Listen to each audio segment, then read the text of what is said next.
¿Cómo fue realmente la batalla del Gaznate en Fuego y Sangre? ¿Cuál es esa batalla de las tierras de los ríos de la que la serie solo nos ha mostrado su desenlace? ¿Quiénes son los lobos de invierno y qué pequeño detalle les falta para ser idénticos a los de la novela? ¿Qué clan de Juego de Tronos debe su nombre al dragón de Rhaena Targaryen? ¿Cuál es el curioso origen del escudo de Ser Criston Cole? En este vídeo responderemos a estas y otras muchas preguntas, analizaremos las referencias más interesantes y repasaremos en profundidad el primer episodio de la tercera temporada de House of the Dragon. Por fin ha llegado el capítulo que, según el propio showrunner, estaba destinado a ser el penúltimo episodio de la temporada anterior, concebida inicialmente con 10 episodios en lugar de 8. Sin embargo, entre la huelga de guionistas de 2023 y diversas limitaciones presupuestarias, HBO tomó la decisión de reservarlo para el arranque de esta tercera temporada. Una decisión que dejó una segunda temporada con un final descafeinado que no solo decepcionó a buena parte de su audiencia, sino que además perjudicó la valoración general de una recta final que parecía estar construyéndose hacia el gran clímax de esta fase de la Danza de los Dragones, el intento de Rhaenyra Targaryen de tomar el trono de hierro. En este primer episodio no falta la acción, los giros, los dragones, el drama, las intrigas y las batallas. ¿Pero ha cumplido las expectativas? ¿Tuvimos realmente la batalla naval que nos habían prometido? ¿Es una buena adaptación? Mi opinión al respecto la reservaré para el final de este vídeo, porque ahora sí, ha llegado el momento de desgranar escena por escena todo lo que nos ha dejado este esperadísimo episodio. El capítulo comienza en las montañas de la luna, junto a Rhaena y el dragón conocido como el ladrón de ovejas. ¿Qué sabemos realmente sobre esta bestia? En la novela se nos describe como un dragón salvaje de color pardo fangoso y aspecto poco agraciado. Una criatura que ya surcaba los cielos de Poniente cuando el rey Jaehaerys el Conciliador aún era joven. Esto significa que durante la Danza de los Dragones tenía entre 70 y 90 años de edad, situándose entre los dragones más grandes de la época, superado solamente por Vhagar, Caníbal, que no aparece en la serie, Vermithor y Ala de Plata, disputándose quizá el quinto puesto con Fuego en Sueño. Aunque vivía en libertad, los Targaryen conocían perfectamente su existencia, pero en la historia original su guarida se encontraba en Rocadragón, no en el Valle de Arryn, y acostumbraba a balanzarse sobre los rebaños que pastaban entre Marcaderiva y el Rodeo, pues sentía especial predilección por la carne de cordero. También tenía fama de ser uno de los dragones más temperamentales y peligrosos de Poniente, y de hecho, cuando se convocó a las semillas de dragón para intentar reclamar a las bestias sin jinetes de Rocadragón, el ladrón de ovejas mató a más aspirantes que los otros 3 dragones juntos. Incluso Alyn de la Quilla trató de acercarse a él, aunque la tentativa terminó rápidamente cuando el dragón respondió con una llamarada que le provocó varias quemaduras. ¿Quién consiguió entonces convertirse en el jinete del ladrón de ovejas? Según nos cuenta Fuego y Sangre, fue una muchacha llamada Ortigas, una joven de cabello negro, ojos marrones y piel cetrina, flaca, grosera, intrépida y completamente ajena al miedo. Ella fue la primera y última jinete conocida de esta bestia. ¿Y qué ha pasado entonces con Ortigas en la serie? ¿Qué implica esto para la trama de Rhaena Targaryen? En la novela, Rhaena pasa casi toda la danza de los dragones en el Valle de Arryn, esperando que alguno de los 3 huevos de dragón que ha llevado consigo termine por eclosionar. Y de hecho, uno de ellos lo hace hacia el final del conflicto, una cría a la que se vincula y dio el nombre de Alba. Si los guionistas hubieran seguido ese camino, Rhaena se habría convertido en una mera espectadora de los acontecimientos, y ese es el motivo, creo yo, por el que la serie ha decidido fusionar su historia con la de Ortigas. Y si bien es cierto que las trayectorias de Ortigas y Rhaena son muy diferentes, también comparten algunos elementos importantes. En los próximos episodios profundizaremos más en esta cuestión y explicaré por qué, aunque personalmente habría preferido ver a Ortigas en pantalla, creo que Rhaena puede llegar a encajar razonablemente bien en ese papel. Uno de esos puntos en común podemos avanzarlo ya. Tanto Ortigas como Ladrón de Ovejas, más adelante, en algún momento de su historia, también moraron en el Valle de Arryn. Según la Enciclopedia del Mundo de Hielo y Fuego, durante el tiempo en que el dragón habitó en la región, un clan de las Montañas de la Luna llegó a venerar a una bruja de fuego y a su montura, enviando muchachos jóvenes como ofrendas para que se enfrentaran a las llamas de la bestia y demostrar así su valor. Algunos maestres incluso creen que aquella tradición perdura en los tiempos de Juego de Tronos, entre los llamados hombres quemados, uno de los 3 clanes que acompañan a Tyrion Lannister hasta el campamento de Lord Tywin, y que tienen por costumbre entregar partes de su propio cuerpo al fuego como prueba de coraje. Timett, son of Timett, ruler of the Burned Men. El proceso por el cual Ladrón de Ovejas se vincula a su jinete también difiere un poco en la serie. Según Fuego y Sangre, Ortigas, bastarda de la sangre del dragón, nacida de una prostituta portuaria, ofrecía cada mañana al dragón una oveja recién sacrificada hasta que el Ladrón de Ovejas aprendió a esperar su comida a diario. Aquí Rhaena poco a poco se gana la confianza de la criatura y llegado un momento es el propio dragón quien parece aceptar compartir sus presas con ella.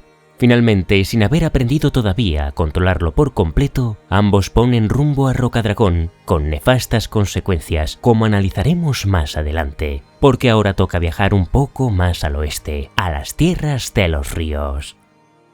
Pero antes de continuar, permitidme que dé las gracias a los amigos de NordVPN, patrocinadores de este vídeo. Porque siempre que navegamos por internet sin protección, nuestros datos y privacidad están más expuestos que un Targaryen sin dragón. Y aquí es donde entra NordVPN, que en una sola suscripción combina su tecnología VPN líder a nivel mundial con un antivirus de última generación para hacer frente a amenazas online y mantener a salvo nuestros dispositivos y nuestra privacidad, escoltándonos por la red como si fuera nuestra propia guardia real. Ya estés en el salón de tu casa o en una red wifi pública en una taberna de Desembarco del Rey, con un solo clic NordVPN crea un túnel de cifrado seguro para tu tráfico de internet, con una encriptación más indescifrable que las intenciones de Larys Strong. Además, sus herramientas de seguridad interceptan los archivos maliciosos antes de que crucen las murallas de tu dispositivo o fortaleza y bloquean páginas fraudulentas, archivos molestos, rastreadores, espías indiscretos y enlaces de phishing diseñados para hacerse con tus datos y tu trono. Y por supuesto, entre las funciones favoritas de millones de usuarios sigue destacando su VPN, que te permite cambiar tu ubicación virtual de forma rápida, estable y sencilla. Ideal si estás de viaje por otros reinos y quieres seguir accediendo a tus contenidos habituales o simplemente quieres explorar los catálogos de streaming disponibles en otros países. Utilizando mi enlace, que también te dejo en la descripción y en el comentario fijado, tendrás acceso a una oferta especial de 4 meses gratis en tu suscripción, que te servirá para proteger hasta 10 dispositivos y si en los primeros 30 días no estás convencido, tienes una garantía de reembolso del 100%. Y ahora que ya sí tenemos protegidos nuestros reinos digitales, continuamos con el vídeo. En las tierras de los ríos aterrizamos en el Ojo de Dioses, donde Rhaenyra ha tenido la imprudencia de enviar nada menos que 3 de los 6 dragones que tenía en Rocadragón, para dar apoyo a Daemon y Caraxes frente a la amenaza de Vhagar. Y no 3 dragones cualquiera, sino quizá los mejores que tenía allí. Una estrategia terrible, innecesaria y que costará cara a la Reina Dragón. Durante la escena, Ulf nos relata parte de su origen. Recordamos que en la segunda temporada dijo que cree que era hijo bastardo del príncipe Baelon Targaryen, el padre de Viserys y Daemon, lo que lo convertiría en medio hermano de ambos. Ahora aporta un dato bastante llamativo. Durante parte de su infancia vivió junto a un sacerdote que mostraba un interés turbio por él y que incluso le pagaba por hacerle ciertas cosas, convencido de que tenía sangre real y un propósito especial en la vida. Es muy posible que el sacerdote al que se refiere fuera un sacerdote rojo del dios R'hllor, igual que Melisandre. Y si tenemos en cuenta que en este tiempo la magia debía ser particularmente poderosa debido a la presencia de tantos dragones, utilizar a Ulf como catalizador por su sangre real y especialmente por su sangre Targaryen, que tiene de por sí un alto componente mágico, cualquier hechicería realizada con él tendría un potencial extraordinario.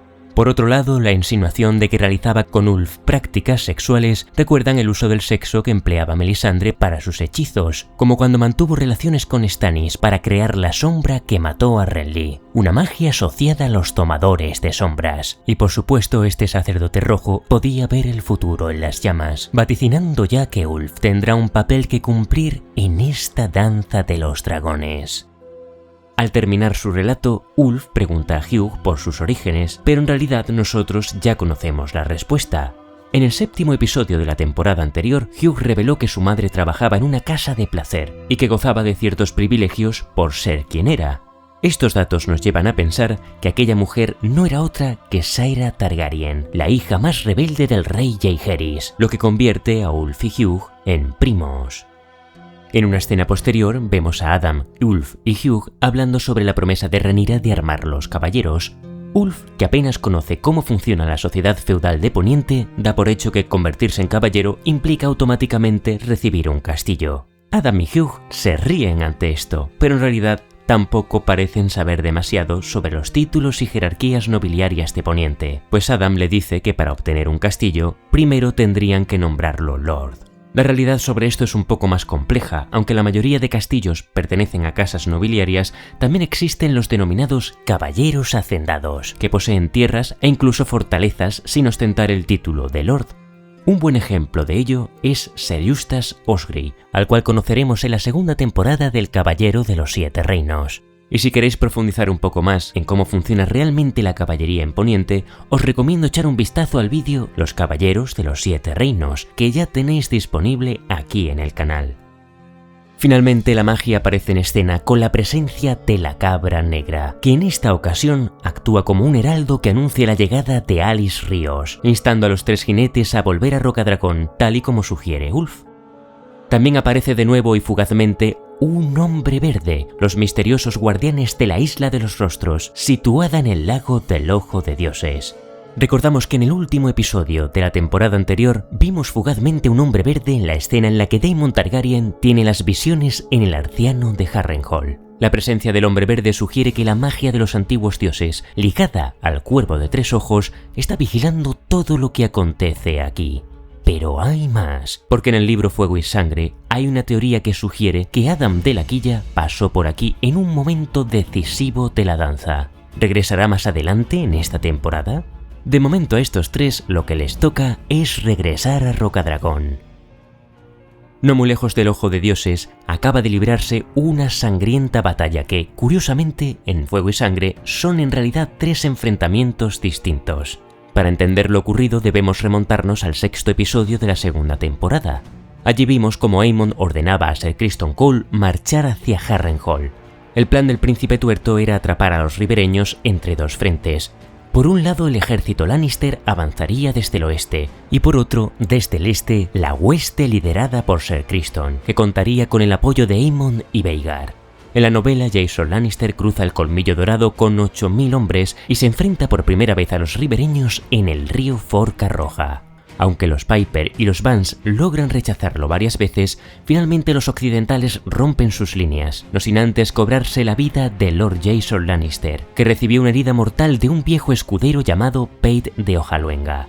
El mando del ejército pasó entonces a manos de Lord Adrian Tarbeck, que murió tras una nueva escaramuza en Torreón Bellota.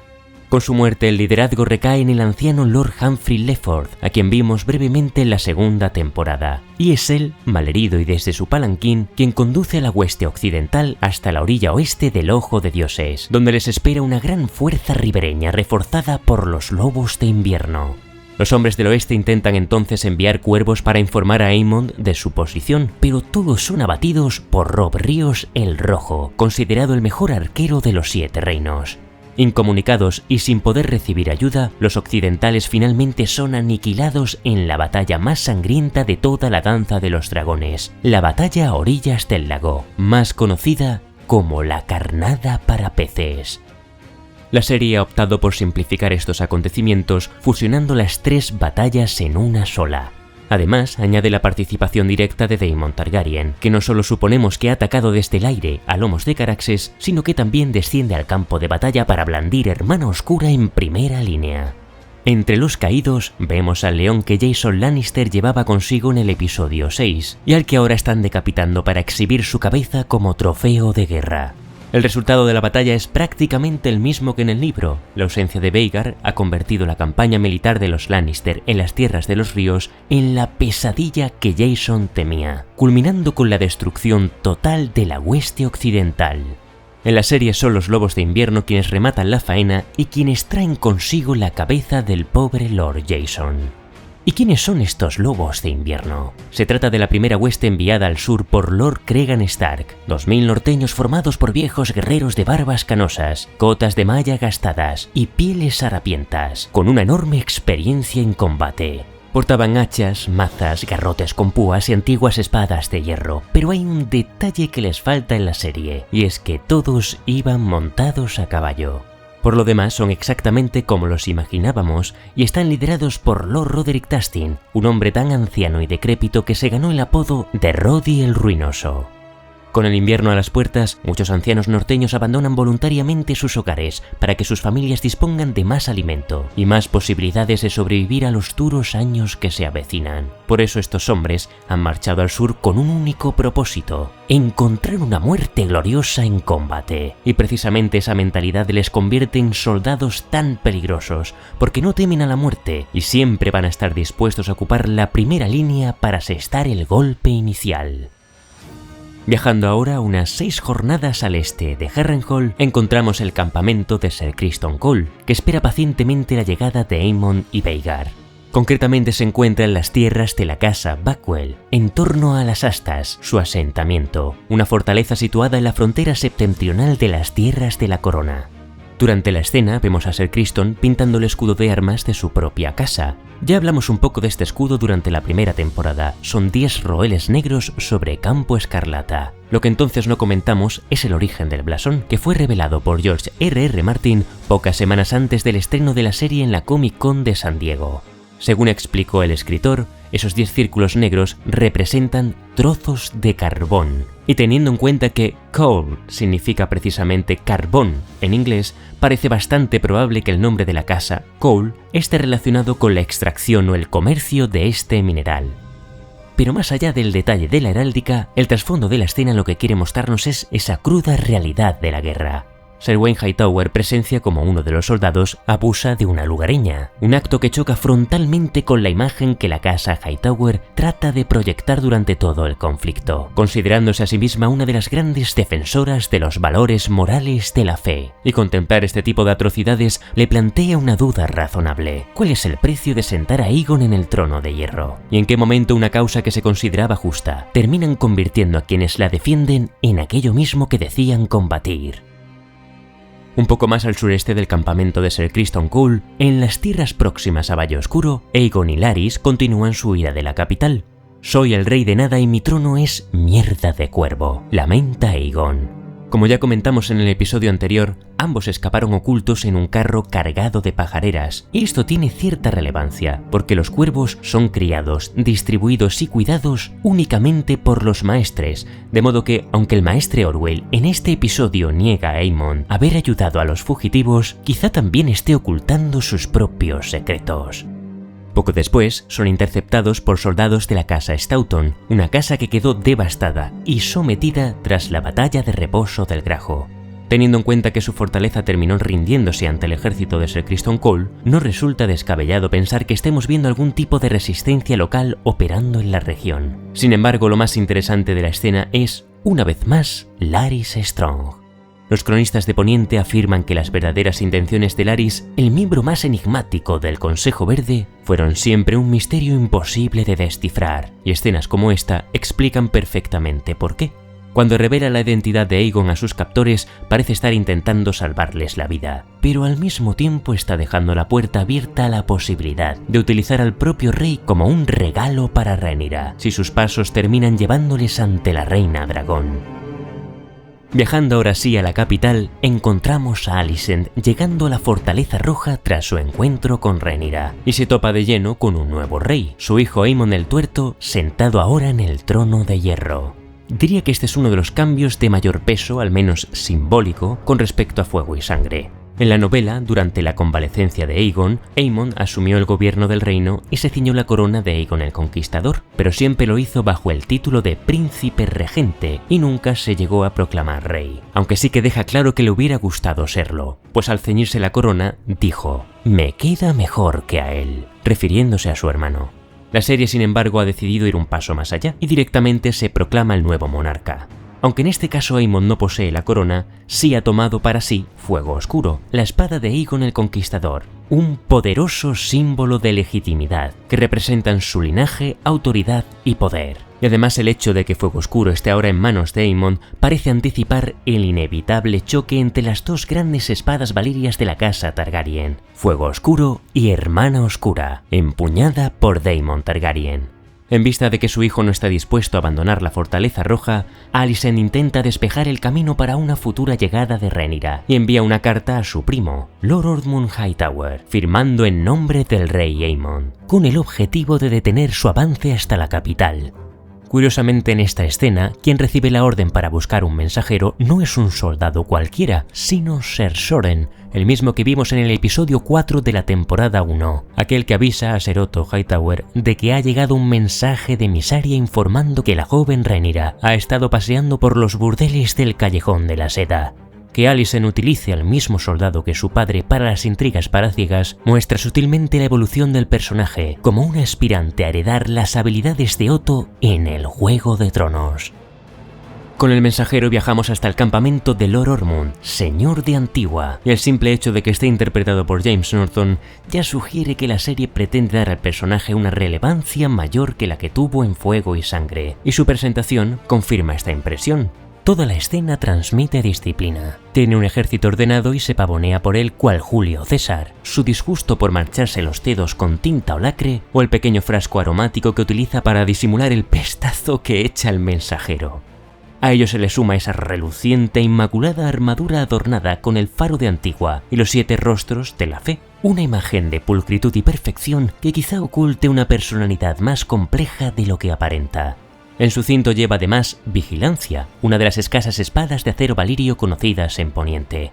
A su lado se encuentra Ser Jon Roxton el Osado, descrito en la novela como un caballero malhumorado, y también portador de otra espada de acero valirio, hacedora de huérfanos. Y un poco más atrás vemos a un joven de cabello castaño que, en principio, debería ser el príncipe Daeron Targaryen, pues era el copero y escudero de Lord Ormond. Sin embargo, el color de su cabello plantea algunas dudas, porque en la novela se especifica que, a diferencia de Jace y sus hermanos, el pelo de Daeron no generaba ninguna duda sobre su noble linaje de la antigua Valiria. ¿Será que el Daeron de la serie ha heredado el cabello de su madre? ¿Le habrán teñido el cabello? ¿O quizá Daeron aún esté por revelar? Mientras llega la respuesta, su dragón Tessarion aguarda en el campamento tan paciente como la propia audiencia. De vuelta a Desembarco del Rey, la trama de la capital concluye con una de las escenas más perturbadoras del episodio. Tras insistir durante toda la conversación, Alicent consigue convencer a Aemon de que marche sobre Harrenhal, pero antes de aceptar, el príncipe le besa en la boca, dejando a su madre completamente paralizada. Se trata de un gesto que admite varias interpretaciones. Por un lado, conecta con la evidente atracción que Aemon siente por figuras maternas, algo que la serie ya había sugerido a través de su relación con la Madame del Burdel. Al mismo tiempo rompe el último tabú que quedaba entre los valores puritanos de los Hightower y las tradiciones incestuosas asociadas a los Targaryen, pero este gesto también hay que entenderlo como una demostración de poder. Aemon rebaja a su madre a una súbdita más, sometida a su autoridad, e inmediatamente después habla de celebrar un banquete en su honor y de exhibir la cabeza de su tío clavada en una pica. Por eso creo que el beso no debe interpretarse únicamente en clave sexual. Hay también una declaración de dominio, un instante en el que Aemon deja claro que ya no reconoce ningún tipo de límite, ni siquiera con su propia madre, reforzando su imagen de monarca impredecible y peligroso. Frente a la Fortaleza Roja, en las aguas del Gaznate, la flota Velaryon mantiene el bloqueo naval de la capital, y a bordo de la mujer que pudo reinar, vemos a la serpiente marina intentando recomponer su relación con Aelin, tras la discusión del episodio anterior. El contraste entre ambos personajes resulta evidente. Corlys está rodeado de lujos acumulados durante toda una vida de viajes, un espléndido camarote y una botella de aguadragón procedente de Eve, una de las muchas tierras que visitó durante sus legendarias travesías por el Mar de los Escalofríos, a bordo del barco que bautizó como el Lobo de Hielo. Sin embargo, nada de esto va a impresionar a Aelin, que lo único que desea es que Corlys los reconozca públicamente como su hijo. Quiere un apellido, y está por ver qué consecuencias tendría una decisión así, tanto para la casa Velaryon como para la propia causa de Rhaenyra. La conversación, no obstante, se va a ver interrumpida abruptamente por la llegada de la Triarquía. En Fuego y Sangre, la flota estaba formada por unos 90 buques de guerra, pero la serie ha decidido aumentar considerablemente su tamaño. Según cuentan los marineros, hay al menos 350 embarcaciones, casi 4 veces más que en el libro. Mientras tanto, en Rocadragón, casi nadie confía en la oferta enviada por Alicent. Rhaenyra, en cambio, parece completamente convencida de su sinceridad y solicita a Corlys apenas 5 barcos para transportar una pequeña fuerza militar a desembarco del rey, que apoyada por los dragones debería tomar la Fortaleza Roja sin demasiadas dificultades. Pero apenas hay tiempo para discutir el plan porque en la siguiente escena, Baela anuncia el ataque de la Triarquía, dando paso al acontecimiento que ha marcado toda la promoción de esta temporada, la Batalla del Gaznate. ¿Cómo sucedieron realmente estos acontecimientos en Fuego y Sangre y cuáles son los principales cambios que introduce la serie? El primero de ellos son los precedentes de la batalla. Recordemos que los príncipes Aegon y Viserys, los hijos menores de Rhaenyra y Daemon, fueron enviados a Pentos en los últimos capítulos de la temporada anterior. En Fuego y Sangre, sin embargo, su barco se cruza accidentalmente con la flota de la Triarquía. Aegon, que en la novela tiene 10 años, logra escapar a lomos de su joven dragón, Tempestad, pero se trata de su primer vuelo juntos y la criatura todavía es demasiado pequeña. Aunque logra llevar a su jinete hasta Rocadragón, el esfuerzo y las heridas sufridas terminan costándole la vida a la pobre bestia. Pero gracias a la llegada del príncipe, los negros descubren que la Triarquía está a punto de atacar, aunque también reciben un duro golpe al enterarse de que el príncipe Viserys ha quedado a merced del enemigo, el almirante Shakaro Lohar. En cuanto a la ofensiva, en la novela, la flota de la Triarquía se divide en 2 escuadrones, uno por el norte y otro por el sur de Rocadragón. Pero este último sorprendió a todos cuando pasó de largo y puso rumbo a Marca Deriva, saqueando Puerto Especia y reduciendo a cenizas Marea Alta, junto a buena parte de los tesoros que Corlys Velaryon había reunido durante sus legendarios viajes, además de perder hasta 1/3 de toda su flota. En plena batalla, Viserys entra en combate sobre Vermax y con su llegada, los hombres de la Triarquía, curtidos tras enfrentarse años atrás al fuego de Caraxes en los peldaños de piedra, mantienen la disciplina y responden con una lluvia de flechas. Pero pronto se vienen abajo cuando se unen a la lucha Vermithor, Ala de Plata, Bruma y el Ladrón de Ovejas, con ortigas sobre su lomo. 5 dragones atacando simultáneamente la flota de la Triarquía. Rhaenyra, por su parte, tampoco participa en la batalla, aunque en el caso del libro por un motivo muy diferente al de la serie. La muerte de Lucerys y la pérdida de la bebita que nació muerta en el último episodio de la primera temporada la habían dejado profundamente afectada, y además 5 dragones parecen una superioridad más que suficiente para asegurar la victoria. Pero ni siquiera esa superioridad bastan para evitar la tragedia. En algún momento de la batalla, Vermax es alcanzado y tanto el dragón como el príncipe encuentran la muerte, mientras que el príncipe Viserys desaparece sin dejar rastro entre los restos de los navíos. Sobre la caída de Vermax y Viserys en la batalla del Gaznate existen al menos 2 relatos. Según una versión, un ballestero le acertó en el ojo al dragón con una saeta de hierro. En otra, el tanto se lo apunta a un marinero que lanzó un arpeo a la bestia cuando ésta bajaba en picado hacia la galera. Uno de los garfios se le clavó entre las escamas y como el marinero había enroscado el otro extremo de la cadena alrededor del mástil, cuando se tensó le abrió un tajo en el vientre. Jinete y dragón cayeron al mar. Vermax arañó el agua desesperadamente por mantenerse a flote, pero la galera a la que permanecía atado se hundió y lo arrastró. De Jace dicen que quedó brevemente agarrado a un pecio, pero unos ballesteros mirienses lanzaron sus saetas contra él, hasta que una le alcanzó en el cuello y se lo tragó el mar.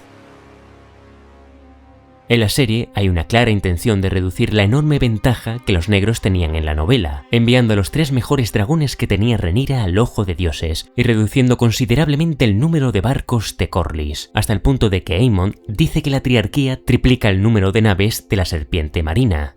Además, Reina y Ladrón de Ovejas irrumpen como elementos inesperados para generar confusión entre Baela y Jace, provocando una cadena de acontecimientos que termina conduciendo a la muerte de este último. Y llegados a este punto, ¿qué opinión me merece la batalla y en general este arranque de temporada? Entre los aciertos destacaría la decisión de condensar las distintas batallas de las Tierras de los Ríos en un único enfrentamiento, así como el desconcierto que crea Larys Strong. Necesitamos más de este Juego de Tronos de Larys, así como la presentación de Lord Ormond Hightower, impecable, y el desarrollo de la rivalidad entre la Triarquía y la Serpiente Marina, que mejora infinitamente a la simple crónica que nos dejan los maestres en Fuego y Sangre. Le han dado una buena narrativa a ese choque entre las dos flotas y la presencia de Lohar funciona muy bien como contrapunto de Corlys, especialmente en esa secuencia del estrecho de Rocadragón, donde se demuestra no solo con palabras sino con hechos que la serpiente marina sigue siendo uno de los marinos más formidables de su tiempo. No hay duda de que si este capítulo hubiera sido el último o el penúltimo de la segunda temporada, probablemente habría elevado considerablemente la percepción general de aquella recta final. Otro de los aciertos del episodio, para mí, es esa introducción de Reyna como jinete de ladrón de ovejas, aunque aquí mis sensaciones son más matizadas. Personalmente habría preferido que Ortigas formara parte de la adaptación, pero si los guionistas estaban decididos a eliminar al personaje, Reyna era la alternativa más coherente. Ahora bien, una cosa es convertirla en jinete de ladrón de ovejas y otra muy distinta el papel que desempeña durante la batalla del Gaznate. Una decisión que parece estar enfocada a desarrollar una parte importante de la trama de Ortigas, de la que hablaremos en los siguientes episodios para evitar spoilers. Pero en cualquier caso nos resulta difícil imaginar la confusión que esto va a generar en el bando de los negros y está por ver cómo se lo va a tomar Rhaenyra, porque la única persona que ha visto quién era el jinete de ladrón de ovejas era Jace. Más allá de eso, entre los desaciertos... Bueno, la Danza de los Dragones tiene muchas y muy buenas batallas y la Carnada para peces tenía un gran potencial. Haber mostrado al menos una escena previa de Jason Lannister desesperado por la ausencia de Aemon y Vhagar y viéndose acorralado por los ribereños para luego y así mostrarnos el aftermatch habría dado un poco más de presencia y profundidad al enfrentamiento más sangriento de esta guerra civil. En cuanto a Aemon, el cambio de príncipe regente a rey y la manera en que la serie muestra cómo la guerra está retorciendo y despedazando los lazos familiares con ese beso a Alicent, posiblemente funcionarán bien para el público general y crea un aura aún más perturbadora en torno al príncipe tuerto. Pero este cambio con respecto al material original se suma a esas intrigas de Alicent en la Fortaleza Roja, que aún tengo mis dudas si finalmente funcionarán o no, y sobre todo a la actitud excesivamente ingenua de Rhaenyra durante buena parte del episodio. Decisiones como solicitar solamente 5 navíos a Corlys, pensando que un pequeño contingente de soldados será más que suficiente para tomar desembarco del rey, o enviar no 1 ni 2, sino a los 3 mejores dragones que tiene fuera de Rocadragón, al ojo de dioses, dejando la Fortaleza Roja y a la propia Rhaenyra expuesta ante Vhagar, dejan a la Reina Dragón como una mala estratega y completamente a merced de la promesa de Alicent, desoyendo los consejos de todos y cada uno de los consejeros y familiares que tiene a su alrededor. Una decisión creativa que tiene como único objetivo equilibrar las fuerzas de ambos bandos en la batalla del Gaznate y forzar o facilitar la presencia y el papel de reina y ladrón de ovejas en la batalla, así como encajar de alguna manera su trama con la de Ortigas. En definitiva, la serie sube el nivel con respecto al anterior en cuanto a ritmo y espectáculo. Por fin la historia avanza, por fin aparecen las batallas, los efectos visuales y el diseño de los dragones siguen siendo excepcionales y el plano actoral brilla como siempre, pero se mantiene firme en su decisión de tomar su propio rumbo frente a la obra de George R.R. Martin, y la experiencia nos dice que tras 15 años de adaptaciones del universo de Juego de Tronos, jugar a intentar escribir mejor que este escritor es una apuesta arriesgada que muy pocas veces sale bien. En cualquiera de los casos, el arranque es muy potente y esperamos que en lo sucesivo todo lo que funciona mantenga el nivel para que esta temporada recupere al público o parte del público que quedó descontento en la anterior.